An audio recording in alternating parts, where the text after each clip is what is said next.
In this video, I want to tell you a little bit about time expressions with seasons. And we're going to look at three prepositions. Preposition om, preposition til, and I. Right? So first of all, there are four seasons. There are 4 times of the year. 4 årstider. Sommer, which is summer. Høst, which is autumn or fall. Vinter, and vår. Vår, which is spring. Right? So 4 seasons. And if I want to say that something happens pretty much regularly each summer, each winter, and so on, so I will use preposition om. And I can say, om sommeren det lyst I Nord-Norge. So each summer, every summer, it's light in northern Norway.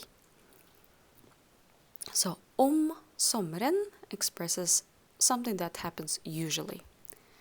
Om høsten blir dagene både mørkere og kaldere. Yeah, each fall, each autumn, the days become both darker and colder.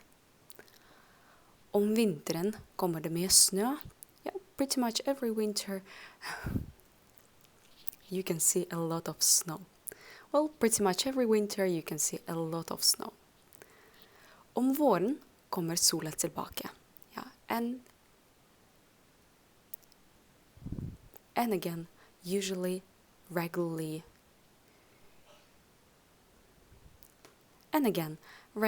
usually during springtime, the sun comes back. So this om sommeren, om høsten, om vinteren, and om våren tells me that it is something that happens usually.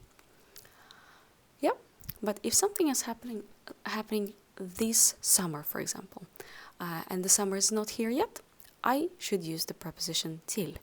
Vi skal gifte oss til sommeren. We are going to get married this summer. But it's not summer yet, so I use til sommeren. Vi skal gifte oss I sommer.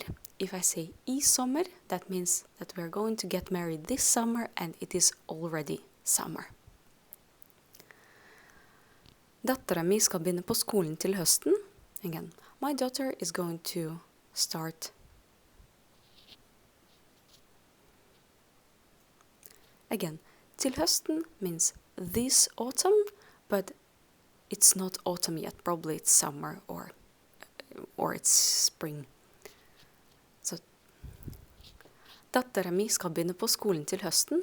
Well, til høsten, again, means that it will be this autumn, but it's not autumn yet. I høst skal vi reise til Spania. This autumn, and it's already autumn, probably September, we're going to travel to Spain. So this is the difference. Om sommeren, til sommeren, I sommer.